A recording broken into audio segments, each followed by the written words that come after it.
प्यारे बच्चों, ज्योति academy online classes में आपका एक बार फिर से स्वागत है। चैप्टर नंबर 2 अपना चल रहा था और पिछली क्लास में हमने अनुप्रयोग नंबर 4 तक कंप्लीट किया था। यानी कि हम लोग अभी तक गाउस के नियम की सहायता से कौन कौन से अनुप्रयोग पढ़ चुके हैं। नंबर 1, बिंदु आवेश के कारण विद्युत क्षेत्र की तीव्रता। नंबर 2, गोलीय कोश, समरूप आवेशित गोलीय कोश के कारण विद्युत क्षेत्र की तीव्रता। नंबर 3, समरूप आवेशित गोलीय चालक के कारण विद्युत क्षेत्र की तीव्रता।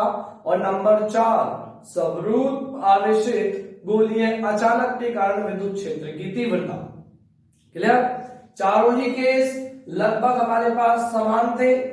बस आपको इतना सा ध्यान देना है। मैं फिर से आपको महत्वपूर्ण बिंदुओं पर इंगित कर देता हूं कि गोलीय कोश का मतलब क्या है। खोखला गोला, कि जब किसी गोलीय कोश या खोखले गोले को आप आवेश देंगे तो दिया गया आवेश केवल और केवल कहां रहेगा, उसके पृष्ठ पर एक समान रूप से वितरित हो जाता है और अंदर आवेश का मान क्या होता है, शून्य होता है। इसी प्रकार से अब यदि हम किसी गोलीय चालक को आवेश दें, गोलीय चालक को आवेश दें, तो गोलीय चालक को दिया गया आवेश भी केवल और केवल उसके पृष्ठ पर एक समान रूप से वितरित होता है और अंदर चालक के अंदर आवेश का मान कितना होता है, शून्य होता है।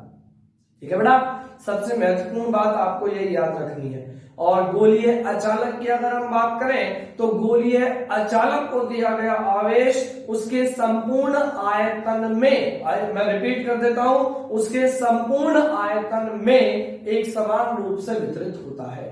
अब हम आ जाते हैं अपने अनुप्रयोग संख्या 5 पर। अनंत रेखीय आवेश के कारण विद्युत क्षेत्र की तीव्रता। थोड़ा सा कुछ नया काम अपन को यहां करना रहेगा।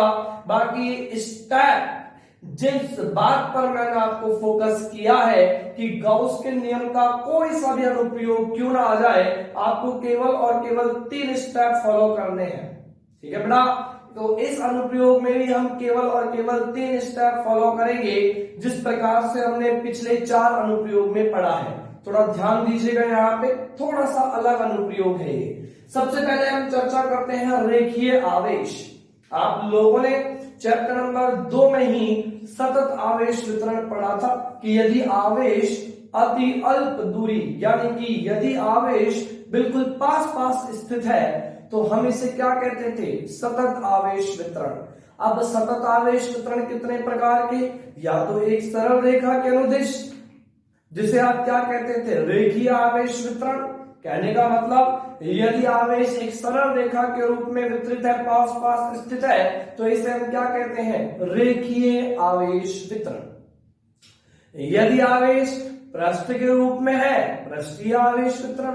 और यदि आवेश आयतन के रूप में है तो आयतन आवेश वितरण। यहां हम बात कर रहे हैं बेटा रेखीय आवेश की, अर्थात आवेश कैसा होगा, सरल रेखा में होगा, एक सीधी रेखा में होगा। दूसरी बात अनंत लंबाई का है। सब ध्यान देंगे बोर्ड यहाँ पे। हमने मान लिया ये अपने पास कोई अनंत लंबाई का रेखीय चालक है।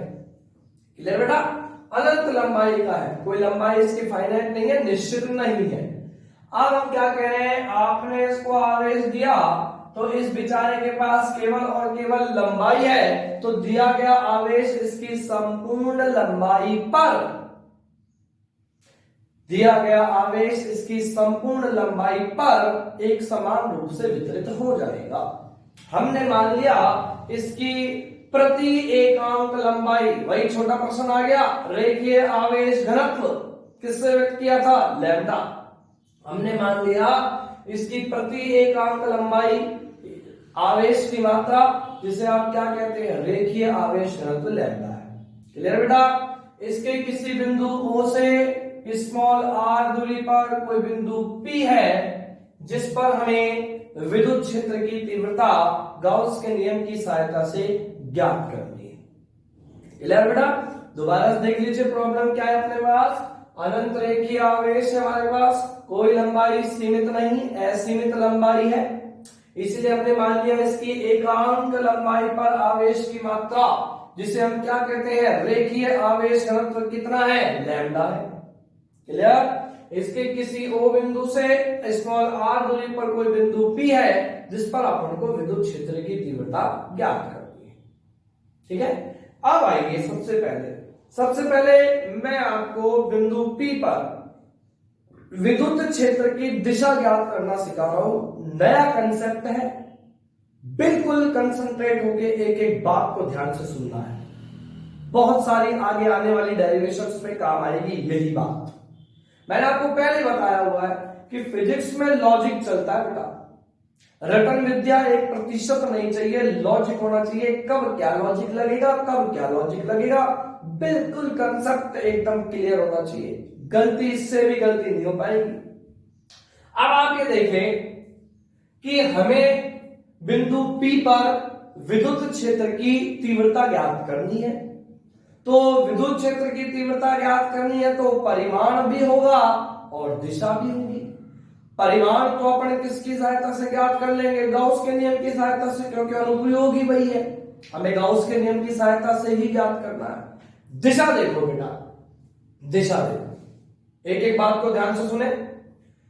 ये रेखीय आवेश इस O बिंदु से दो भागों में विभाजित हो रहा है, ऊपर नीचे।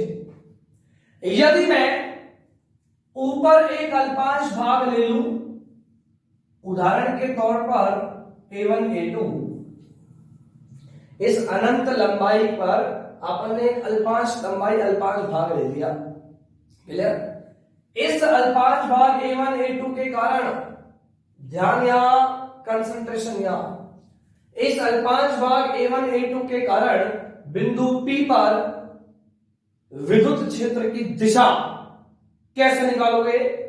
धन परीक्षण आवेश रख के देखते हैं। P पर ये लीजिए, कौन सा बल लगाएगा? प्रतिकर्षण बल लगाएगा। यानी कि Q नॉट कहां जाएगा?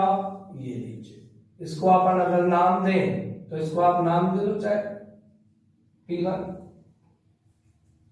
क्लियर है कि नहीं है? ये लीजिए, दोबारा देखें, इस संपूर्ण अनंत रेखीय आवेश के कारण बिंदु P पर विद्युत क्षेत्र की दिशा निकालनी है।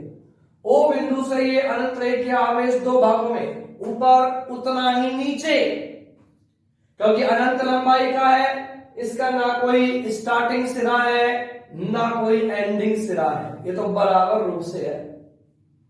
अब देखो, इसका एक दूसरा, बिल्कुल दूसरा अल्पांश नीचे होगा, जो अल्पांश ऊपर है वही अल्पांश नीचे होगा, जिसको अपन मान लेते हैं B1 B2। यानी कि आपको ध्यान क्या रखना है, यदि विद्युत क्षेत्र की दिशा आधे के कारण अलग है, आधे के कारण अलग है, तो आपको अल्पांश ना लेते हुए अल्पांश युग्म लेना है। अल्पांश युग्म लेना है। युग्म का मतलब क्या हो गया? जोड़ा। अल्पांश का जोड़ा हो गया कि नहीं हो गया? जोड़ा, एक ये और एक ये। इस अल्पांश के कारण बिंदु P पर विद्युत क्षेत्र की दिशा निकालो। Q नॉट आवेश रख के देखा, कौन सा बल लगाएगा? प्रतिकर्षण बल, इसको मान लेते हैं P2। यानी कि इस अल्पांश के कारण A, या इसका मिड पॉइंट अपन मान ले A, इसका मिड पॉइंट अपन मान ले B। इस अल्पांश के कारण A से P1 की ओर, इसके कारण B से P2 की ओर, दो दिशाएं होंगी बेटा। अब आ जाओ, मेरी जो सबसे महत्वपूर्ण 4 लाइन आपको पूरी 11वीं क्लास में सिखाई है, क्या? सदिश का परिणामी निकालना। अगर दो सदिश समान दिशा में है, जोड़ दो। अगर दो सदिश विपरीत दिशा में है, घटा दो। अगर दो सदिश परस्पर थीटा एंगल पर है, परिणामी कैपिटल आर का सूत्र लगा दो। कैपिटल आर बराबर √a² + b² + 2ab cos theta. अगर थीटा भी नहीं पता तो घटकों के रूप में वियोजित कर दो। क्या थीटा पता है? नहीं पता, क्या करेंगे? घटकों के रूप में वियोजित करेंगे। सब ध्यान दें यहां पर। हमने मान लिया ये एंगल थीटा है, तो ये एंगल भी कितना होगा? थीटा होगा। बोलिए क्यों होगा? बोलिए क्यों होगा? जब दूरी समान है तो कोण भी क्या होंगे? समान। अरे ये दो त्रिभुज नजर आ रहे हैं, इसका ये भुजा बराबर है, आधार दोनों में उभयनिष्ठ है, ये दूरी अपने आप बराबर होगी क्या नहीं होगी, और दूरी या भुजा बराबर तो कोण भी बराबर हो गए। ये एंगल थीटा तो ये एंगल थीटा, शीर्षाभिमुख कोण हो गए, ये एंगल थीटा तो ये एंगल भी थीटा। हो गया बेटा? अरे हो गया कि नहीं हो गया? आपन ने मान लिया ये विद्युत क्षेत्र की दिशा है ई D1, E-D1 क्यों, सॉरी DE1 क्यों माना मैंने, किसके कारण है, अल्पांश के कारण, तो विद्युत क्षेत्र की तीव्रता भी क्या होगी, अल्प होगी, DE1। इसके कारण मान लेते हैं DE2। कोई दिक्कत? घटकों के रूप में वियोजित कीजिए DE1 को, बताइए थीटा वाला घटक कौन सा, DE1 cos थीटा, ये हो जाएगा DE1 sin थीटा। ठीक इसी प्रकार से DE2 को थीटा वाला घटक DE2 cos थीटा, और ये हो जाएगा DE1 sin थीटा। आपको पता है दोनों अल्पांश युग्म लिए हैं हमने, अल्पांश युग्म है ना, तो इन पर आवेश की मात्रा समान, बिंदु P से दूरी समान। केवल थ्योरी लिखनी है, प्रूफ कुछ नहीं करना है। अल्पांश लिए हैं, अल्पांश युग्म लिए हैं, दोनों अल्पांशों पर आवेश समान, बिंदु P से दूरी समान, दोनों अल्पांशों के कारण विद्युत क्षेत्र की तीव्रता का परिमाण क्या आएगा, समान आएगा। यानी कि DE1 बराबर DE2। वेक्टर नहीं लगा रहा हूं, क्यों? क्योंकि केवल और केवल क्या समान है, परिमाण समान है, दिशा अलग अलग है। ये देखिए अलग, तो ये दोनों घटक परिमाण में समान, दिशा में विपरीत, कैंसल, और ये दोनों घटक समान दिशा में होने के कारण जुड़ गए। अब देखो, यानी कि इन दोनों अल्पांशों के कारण विद्युत क्षेत्र की दिशा हो गई बेटा ये, इसकी लंबाई के लंबवत। बहुत महत्वपूर्ण बात बता रहा हूं, ध्यान दें। अनंत रेखीय आवेश के कारण विद्युत क्षेत्र की दिशा क्या हो गई, इसकी लंबाई के लंबवत। कौन से अक्ष पे रखा हुआ है, y अक्ष पर। विद्युत क्षेत्र की दिशा कौन से पर है, ये x पर। इसी प्रकार से यदि अपन एक अल्पांश युग्म और ले लें, उनके भी इसी प्रकार से होंगे घटक, समस्त ऊर्ध्वाधर घटक कैंसल, क्षैतिज घटक जुड़ गए। कहने का तात्पर्य निष्कर्ष क्या हुआ कि अनंत रेखीय आवेश के कारण विद्युत क्षेत्र की दिशा उसकी लंबाई के लंबवत होती है, उसकी लंबाई के लंबवत होती है। क्लियर? तो ये कंसेप्ट था हमारा दिशा निकालने का। परिमाण अभी निकालेंगे गॉस के नियम की सहायता से। बताइए दिशा निकालने में कोई प्रॉब्लम आएगी क्या? कोई समस्या नहीं। एक कंसेप्ट याद रखना है, अगर इस संपूर्ण रेखीय आवेश के कारण बिंदु P पर विद्युत क्षेत्र की दिशा समान होती तो केवल एक अल्पांश लेते। आपने देखा आधे के कारण अलग है, आधे के कारण अलग है, तो हमेशा क्या लोगे बेटा, अल्पांश युग्म लोगे और फिर उनको घटकों के रूप में वियोजित करोगे। तो यहां से एक नोट आपके दिमाग में आ गया कि अनंत रेखीय आवेश के कारण, आपको बता दूं इस अनुप्रयोग पर इस बार 2 नंबर का न्यूमेरिकल आया है और सब बच्चे कह रहे हैं कि साहब घुमा के आ गया। कोई घुमा के नहीं आया, किताब का ही प्रश्न था, फिर भी बच्चे गलत कर गया। ठीक है, इसी अनुप्रयोग पर न्यूमेरिकल आया है और न्यूमेरिकल भी बुक का, किताब का ही न्यूमेरिकल है, फिर भी बच्चे गलत कर दिया। कंसेप्ट पे ध्यान देना है आपको, मैं बार बार कह रहा हूं, कंसेप्ट पे ध्यान देना है। न्यूमेरिकल किसी प्रकार का आ जाए, बस अपने जो जैसा जैसा प्रश्न कह रहा है वैसा वैसा डायग्राम बनाए, वैसे वैसा अपन को आगे करना है। आगे बात समझ में? तो दिशा अपन को क्लियर हुई कि अनंत रेखीय आवेश के कारण विद्युत क्षेत्र की दिशा उसकी लंबाई के लंबवत होती है। उदाहरण के तौर पर अगर ये अपने पास रेखीय आवेश है और मुझे इस P बिंदु पर विद्युत क्षेत्र की दिशा ज्ञात करनी है, तो इसकी लंबाई के लंबवत होगी, इसकी लंबाई के लंबवत होगी। क्लियर बेटा। अब आ जाइए, अब हम ज्ञात करते हैं परिमाण गॉस के नियम की सहायता से। ये तो है अपने पास दिशा, दिशा का कंसेप्ट बिल्कुल क्लियर कि इतना सा याद रखना है कि अनंत रेखीय आवेश के कारण विद्युत क्षेत्र की जो दिशा है वह उसकी लंबाई के लंबवत होती है। क्लियर है बेटा। चलिए अब आप आ जाइएगा परिमाण ज्ञात करना किसके नियम की सहायता से, गॉस के नियम की सहायता से। क्या करना है, अरे अब तो दिमाग पे कंसिस्ट हो जाना चाहिए। क्या करना है, 3 स्टेप लगाने हैं। स्टेप नंबर 1 क्या लगाना है, गॉस का नियम लगाना है। गॉस का नियम लगाने की आवश्यक शर्त क्या है, बंद पृष्ठ की कल्पना, सम्मित होना चाहिए। दूसरा स्टेप क्या है, फाई बराबर बंद समाकलन ई डॉट डी लगाना। तीसरा स्टेप क्या है, समीकरण 1 और 2 की तुलना करना। ध्यान दीजिएगा, जो अपन ने पिछले अनुप्रयोगों में किया है वही दोबारा से कर रहा हूं मैं। हमने मान लिया ये अपने पास कोई अनंत लंबाई का रेखीय आवेश, इसको अगर अपन आवेश देंगे तो दिया गया आवेश इसकी संपूर्ण लंबाई पर एक समान रूप से वितरित हो जाएगा।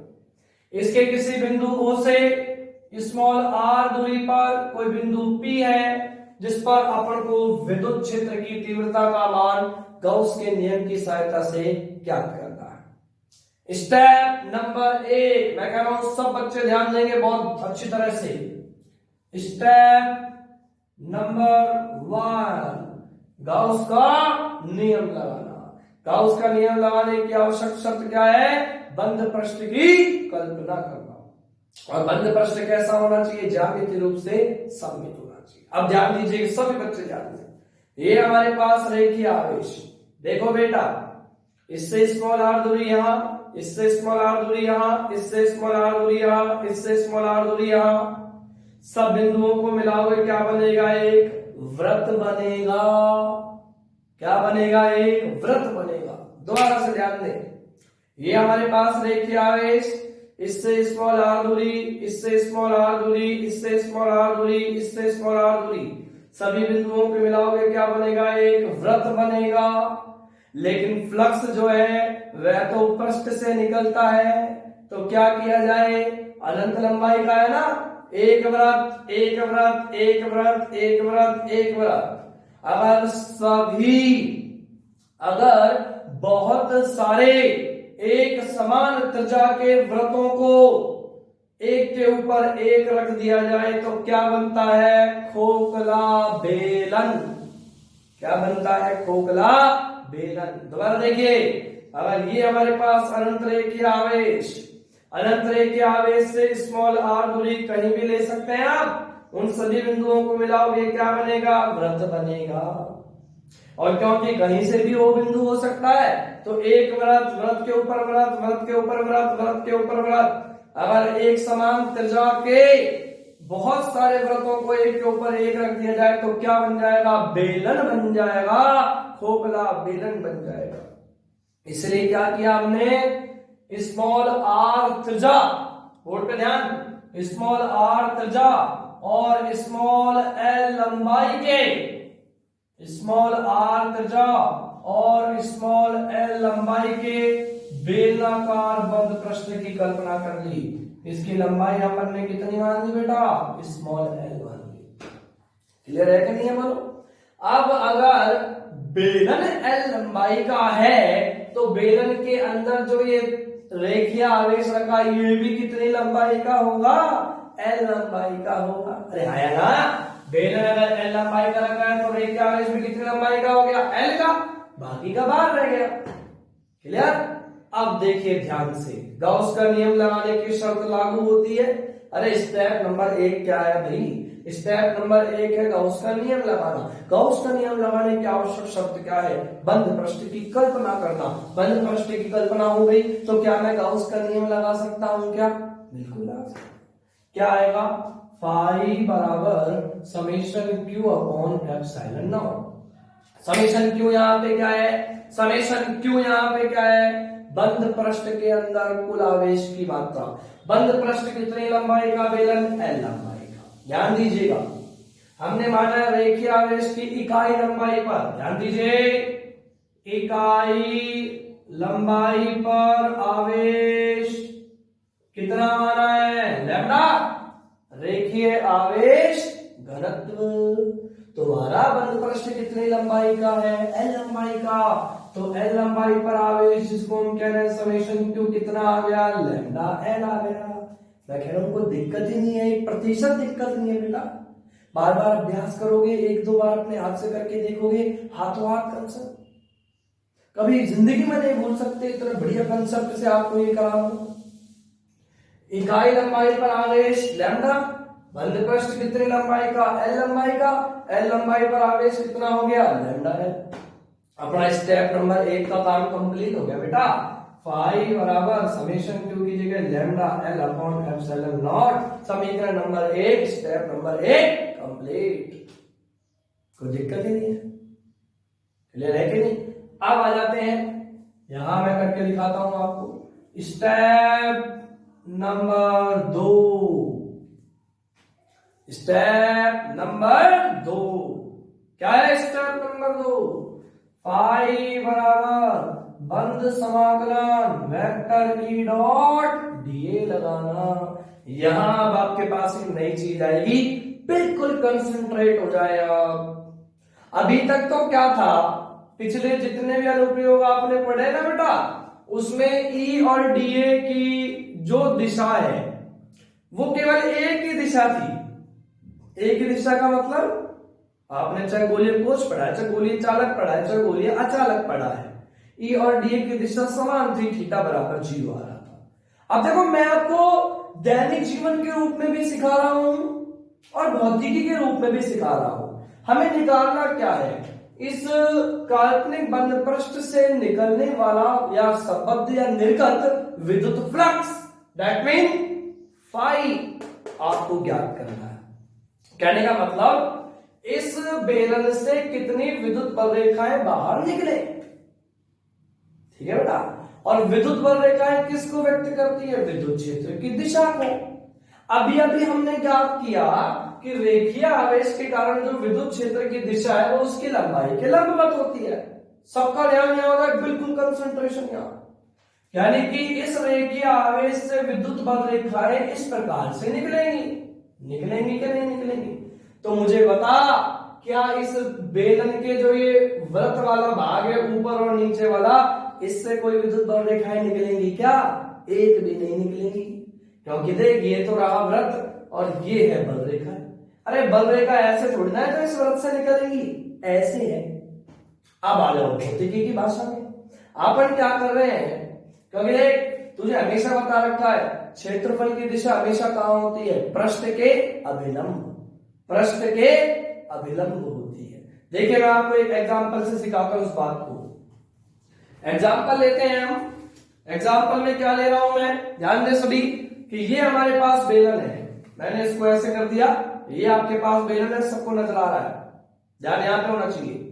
बेलन, बेलन का ये अपने पास हो गया वृत्ताकार भाग, बेलन का ये हो गया अपने पास वृत्ताकार भाग, और इस वाले भाग को अपन क्या कहते हैं, वक्राकार भाग। ठीक है, अब देखिएगा, अगर मुझे इस वृत्ताकार भाग के क्षेत्रफल की दिशा निकालनी है, ये रहा वृत्त, सभी को नजर आ रहा है, ये तल के अभिलंब, ये रहा वृत्त तल के अभिलंब। अगर ये वृत्त है तल के अभिलंब, लेकिन अगर वक्र पृष्ठ पे किसी भी बिंदु पर क्षेत्रफल की दिशा ज्ञात करनी है, तल के अभिलंब, तल के अभिलंब, तल के अभिलंब। ध्यान दो दोबारा से, ये अपने पास बेलन है, बेलन है, ध्यान दे, ये अपने पास वृत्ताकार भाग, वृत्ताकार भाग के क्षेत्रफल की दिशा तल के अभिलंब, ये रहा अपने पास वृत्ताकार भाग तल के अभिलंब, और अगर वक्राकार भाग पे निकालना है तो तल के अभिलंब, तल के अभिलंब, तल के अभिलंब। क्लियर बेटा? अब ध्यान दीजिए सभी, यहां पर सबके सब ध्यान दें, यहां पे बहुत अच्छी तरह से समझ में आएगा। बहुत ही सिंपल बात है, कोई ज्यादा नई बात नहीं है हमारे लिए। अब अपन क्या कर रहे हैं, ये हमारे पास जो बेलन है ना, इस बेलन को मैं 3 भागों में विभाजित कर रहा हूं। कितने भागों में? 3 भागों में। एक ये वृत्ताकार भाग ऊपर वाला, एक ये वक्राकार भाग बीच वाला, और तीसरा ये वृत्ताकार भाग नीचे वाला। क्लियर बेटा? इस भाग को अपन ने मान लिया S1, इस भाग को अपन ने मान लिया S2 और इस भाग को अपन ने मान लिया S3। रेखीय आवेश के कारण विद्युत क्षेत्र की दिशा क्या निकाली थी स्टार्टिंग में? इसकी लंबाई के लंबवत, यानी कि विद्युत क्षेत्र की दिशा तो ये होगी वेक्टर की वेक्टर। क्लियर? अब आइए S1 के लिए, या पहले अपन इसको कर लें। S1 के लिए E और DA के बीच में एंगल निकालेंगे, S2 के लिए निकालेंगे, S3 के लिए अलग अलग है। देखिए सबसे पहले तो अपन ये जो कंप्लीट है समाकलन E डॉट DA, इसको मैं 3 भागों में विभाजित कर सकता हूं। कौन कौन सा? S1, S2 और S3। दोबारा सुने मेरी बात, ये क्या है? फाई बराबर बंद समाकलन E डॉट DA क्या है? संपूर्ण बेलन से या संपूर्ण काल्पनिक बेलन से निकलने वाला विद्युत फ्लक्स, जिसको मैंने 3 भागों में विभाजित कर दिया। S1 से कितना निकले प्लस S2 से कितना निकले प्लस S3 से कितना निकले। क्या लिख दूंगा इसको? फाई बराबर समाकलन। अब बंद का चिन्ह नहीं आएगा बेटा, एक एक बात के नंबर कटेंगे, बहुत ध्यान से सुनना है। यहां तो अपन ने बंद लगाया, तो क्यों? क्योंकि ये जो DA जिसका अल्पांश भाग है वो कैसा पृष्ठ है? बंद पृष्ठ है। लेकिन अब अपन ने बंद पृष्ठ को खोल दिया 3 भागों में, S1 में, S2 में, S3 में, इसलिए अब बंद का चिन्ह नहीं आएगा। ये अपने पास हो गया पहला भाग S1। कौन सा भाग है? वृत्ताकार vector E dot DA plus S2 कौन सा भाग है? वक्राकार भाग है। कौन सा भाग है? वक्राकार vector E dot DA plus S3 कौन सा भाग है? वृत्ताकार, यहां लिख देता हूं वृत्ताकार वेक्टर E डॉट DA। कोई दिक्कत नहीं बेटा, 3 भागों में तोड़ दिया। अरे ये कह रहा है कि संपूर्ण बेलन से कितना फ्लक्स निकलेगा। मैंने कहा कि मैंने बेलन को 3 भाग में तोड़ दिया। S1 से कितना निकलेगा प्लस S2 से कितना निकलेगा प्लस S3 से कितना निकलेगा। फाई बराबर EDA cos θ1 किसके लिए? S1 के लिए। ध्यान दो सभी यहां पे S1 plus S2 EDA cos θ2 plus S3 EDA cos θ3। Clear बेटा? अब निकालते हैं θ1, θ2, θ3। ये आ जाइए S1 के लिए है ना बेटा θ1। ये रहा वृत्ताकार भाग। वृत्ताकार भाग के क्षेत्रफल की दिशा तल के अभिलंब। ये हो गई किसकी दिशा? DA की। और विद्युत क्षेत्र की दिशा बताई रखी है, प्रूफ किया हमने, इसकी लंबाई के लंबवत। यानी कि बताओ θ1 बराबर कितना आ रहा है? 90। यहां लिख दिया हमने साइड में θ1 बराबर 90। अब आइए θ2 वक्राकार भाग। विद्युत क्षेत्र की दिशा तो वही रहेगी, क्षेत्रफल की दिशा निकालनी है तल के, ये ना मैंने कहा था, ये बेलन तल के अभिलंब। ये हो गई किसकी? DA वेक्टर की। बताइए दोनों की दिशा समान। θ2 बराबर कितना आ गया बेटा? 0 डिग्री। अब आ जाइए S3 के लिए, क्षेत्रफल की दिशा तल के अभिलंब। ये हो गई तेरे पास DA वेक्टर की दिशा। विद्युत क्षेत्र की दिशा लंबाई के लंबवत फिक्स है। कितना एंगल हो गया? 90। तो θ3 बराबर कितना आ गया बेटा? 90। वैल्यू रखते हैं। cos 0 cos 90 डिग्री 0, पूरी की पूरी टर्म क्या हो गई 0, cos 0 डिग्री 1, ये बच गया, cos फिर 90 थीटा 3 0। चलिए एक्सप्लेन कर देते हैं विस्तार से। ये अपने पास समीकरण नंबर 1 जो भी काम आएगी, ध्यान दें सभी। फाई बराबर बेटा थीटा 1 90, cos 90 कितना हो गया 0, plus cos 0 degree 1 EDA S2 plus theta 3 90, cos 90 कितना 0,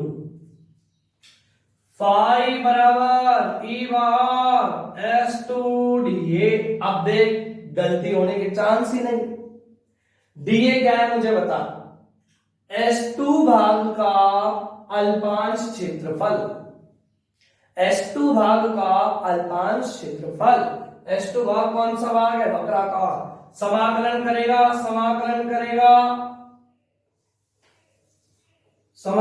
करेगा यानी कि संपूर्ण S2 भाग का क्षेत्रफल।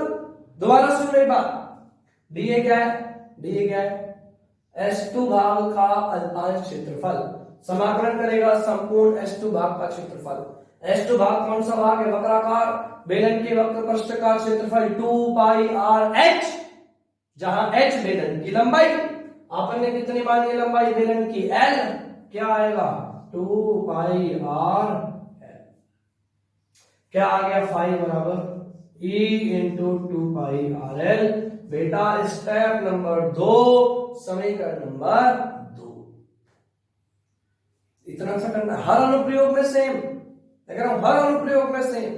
थोड़ा सा कंसंट्रेट करें, प्रैक्टिस करें, बस 1 या 2 बार अपने रफ रजिस्टर में, क्लियर, कोई दिक्कत ही नहीं आ सकती। अब क्या करना है, स्टेप नंबर 3, समीकरण 1 व समीकरण 2 की तुलना करने पर, समीकरण 1 व 2 से, समीकरण 1 क्या था, फाई बराबर lambda L upon epsilon naught था ना, लेफ्ट हैंड साइड बराबर राइट हैंड साइड भी बराबर E into 2 pi R L बराबर lambda L upon epsilon naught. E निकालना है अपन को, L से L कैंसल, E बराबर lambda upon 2 pi R epsilon naught. अब इसको देखो व्यवस्थित करके कैसे लिखता हूं। अगर मुझे K लाना है, पहली बात तो एक स्टेप और बढ़ाओ, lambda upon 2 pi epsilon not r, गुणा में कैसे भी लिख दो आगे पीछे।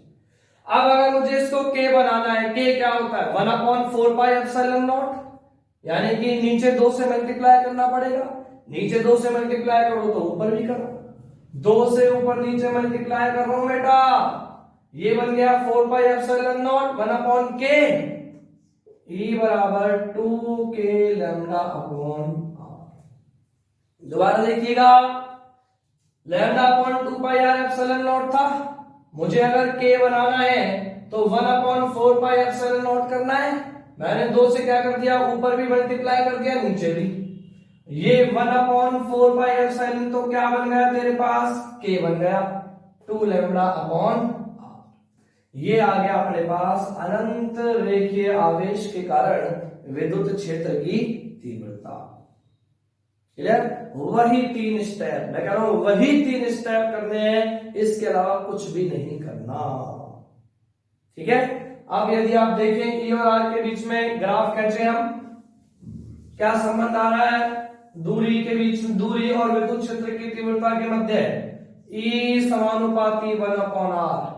खींच दोगे ग्राफ, वृत्त समानुपाती का ग्राफ कहते हैं, यहां आपने लिया R, यहां आपने लिया E, ये आ गया वृत्त समानुपाती E समानुपाती 1 अपॉन, ये था आपके पास अनुप्रयोग नंबर 3। बोर्ड में इस साल 2 अंक का न्यूमेरिकल आया है इसी सूत्र पर। जिस भी बच्चों को ये फॉर्मूला पता था, केवल मान रखना था और 2 अंक फ्री के थे, फिर भी बच्चों को डिफिकल्टी हुई, क्यों, कंसेप्ट जो है उस पर ध्यान नहीं देते। मैं कह रहा हूं कंसेप्ट पर पकड़ अच्छी तरह से होनी चाहिए। क्या कह रहा है प्रश्न उसको देखें, रफ में डायग्राम बनाने की कोशिश करें, सॉल्व होगा अपने आप।